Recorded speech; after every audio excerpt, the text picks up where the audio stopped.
The family that vacations together stays together. At least, that was the plan. Except now, the dastardly desk clerk is saying he can't confirm your connecting rooms. Wait, what? That's right, ma'am. You have rooms 201 and 709. No, we cannot be 5 floors away from our kids. The doors have double locks. They'll be fine. When you want connecting rooms confirmed before you arrive, it matters where you stay. Welcome to Hilton. I see your connecting rooms are already confirmed. Hilton, for the stay. This episode is brought to you by Indeed. Stop waiting around for the perfect candidate. Instead, use Indeed sponsored jobs to find the right people with the right skills fast. It's a simple way to make sure your listing is the first candidates see. According to Indeed data, sponsored jobs have 4 times more applicants than non-sponsored jobs. So go build your dream team today with Indeed. Get a $75 sponsored job credit at Indeed.com/podcast. Terms and conditions apply. Welcome to the Daily MBA, where business wisdom is served fresh and fast, straight from one of the top MBA programs in the world. I'll give you summaries of my lectures and readings, as well as the most important insights gained from an MBA, so you can apply all of this knowledge in every business. Let's get started. Hi!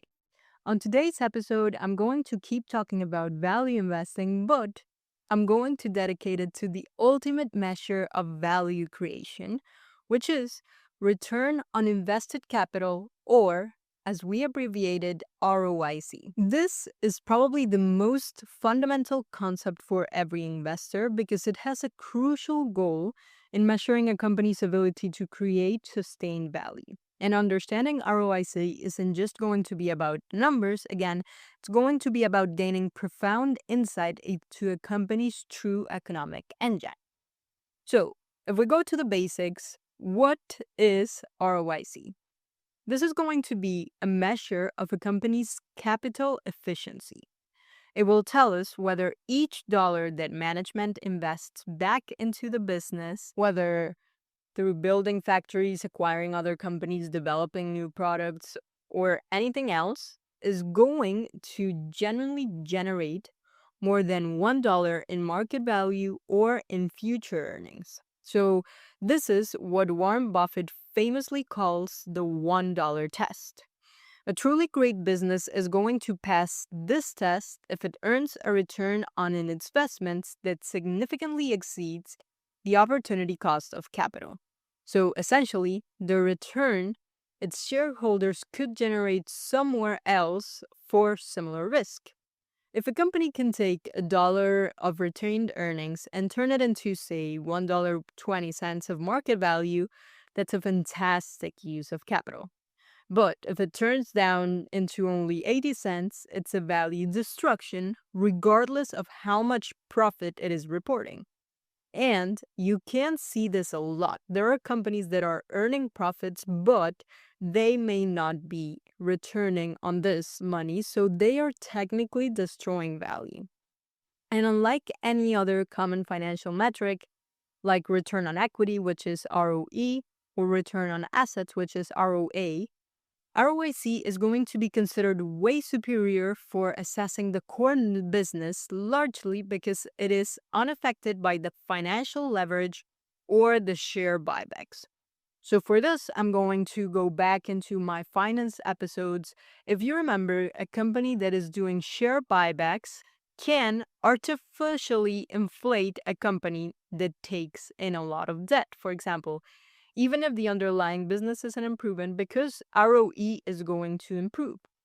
When you are getting share buybacks, you are technically changing your equity. So all of the measures that are going to be around equity will be a little bit flawed. Or even there are extreme cases that I discussed in my finance episodes where you have like Starbucks or McDonald's who even have negative equity.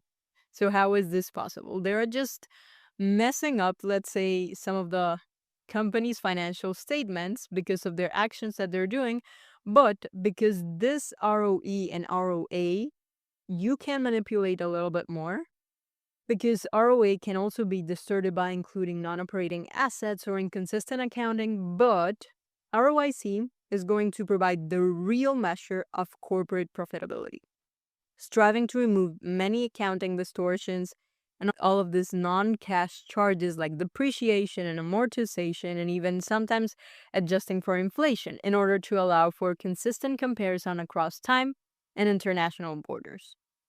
For financial institutions, however, like banks or insurance companies, their capital structure is going to be very unique. And this is something that I also mentioned in my business analysis episodes, my financial episodes, and my accounting episodes. And so here for them, cash flow return on equity, which is abbreviated as CFROE, is going to be a more appropriate measure than ROIC. But if I'm honest, I didn't study financial institutions in my value investing class. So I'm not going to dive deep into how do we calculate all of these things, just because financial institutions have a more complex accounting, and that's why I didn't do it. But for most companies, at least, you're going to care for ROIC. So how do we calculate this crucial metric? The textbook definition of ROIC is going to be the net operating profit after tax, which is NOPAT, divided by the invested capital, which is IC. So let's break down these two components. The NOPAT, or the net operating profit after tax, is going to be the numerator, and this is going to represent the company's true cash earnings generated from its operations before any financing costs. So think of it as the profit the business would generate if it had no debt or excess cash. It's essentially the company's operating income plus amortization of intangibles in order to remove the non-cash accounting charge, minus the cash taxes that are attributable to that operating profit, which is EBITDA. So NOPAT is essential because it assumes that no financial leverage in the company will exist. And this is going to be a fair way to compare the operational profitability across many companies, regardless on how they choose to finance their assets. Invested capital, on the other hand, is going to be the denominator. And this one will represent the net assets a company needs to run its core business, and it's the total capital employed by the business in order to generate its profits. Conceptually, it can be viewed in two equivalent ways. First, from the asset side of the balance sheet, and this is the preferred method for assessing capital efficiency because it will include operating assets like PPE, working capital like inventory and accounts receivable minus accounts payable, and other assets directly used in operations. This view directly shows how efficiently a company will use these productive assets. But if we look at it from the financing side of the balance sheet, we can also have this view that will consider total long-term financing supplied by both creditors, which will be debt, and shareholders, which would be equity. And these two perspectives are going to be equivalent because by the accounting identity, a company's assets must equal its liabilities plus equity. This episode is brought to you by Nature's Bounty. Nature's Bounty believes your body is brilliant, naturally designed to thrive, inside and out. For those always looking for new ways to support your health from head to heels, Nature's Bounty has a range of over 400 vitamins and supplements born from 50 years of trust and care. Nature's Bounty. It's in your nature. Visit naturesbounty.com to learn more. When cool, creamy ranch meets tangy, bold buffalo, the whole is greater than the sum of its sauce. Say howdy, partner, to new Buffalo Ranch sauce. Only at McDonald's for a limited time. At participating McDonald's. So, it's absolutely critical that ROIC is going to be calculated consistently across an investment organization. And for comparability between companies, several practical adjustments are often necessary in order to ensure that we have this economically sound calculation that truly reflects the operational efficiency rather than being skewed by some accounting conversions. So the first thing that we should consider is excess cash, because while some financial models simply include all the cash, a more focused and insightful approach is going to exclude all of the excess cash. And this means that we only include the amount of cash that we truly need day to day operations, and immediate liquidity assets. Why are we doing this? Because excess cash that's sitting on the balance sheet isn't actively being invested to generate this operating returns. And what we want to see is return on invested capital. So excluding it allows us to understand the efficiency of the operating capital only, and it will enable a separate assessment of capital allocation risk. So let's say, is management efficiently deploying this excess cash or letting it sit over there without doing anything? So excess cash, what we're going to do is exclude it. Goodwill, for highly acquisitive companies, it's going to be important to calculate ROIC both, including and excluding goodwill, because goodwill is an accounting entry that arises when a company will acquire another for a price higher than the fair value of its identifiable net assets. So it's essentially like the premium that you paid for intangible assets, let's say like brand reputation or customer relationships. So including goodwill might significantly skew the picture, making ROIC look terrible because goodwill isn't a productive asset in the same way a factory is. But excluding it will provide a clear view of the organic results that are generated by the underlying operations. So again, if you have a company that constantly makes acquisitions, you should do it with both because it's going to be important. If your company doesn't make acquisitions, then you can just remove this value. Then the third value that's important is going to be operating leases, because many companies are going to use operating leases in order to finance the use of assets without owing them outright, which traditionally kept the associated debt off the balance sheet. However, these are going to be real off the balance sheet obligations. So in order to ensure the comparable ROIC across companies, regardless of their financing choices, we should adjust them for reclassifying this implied interest expense from the income statement and then adding the implied principal amount of the lease liability back to both assets and debt on the balance sheet.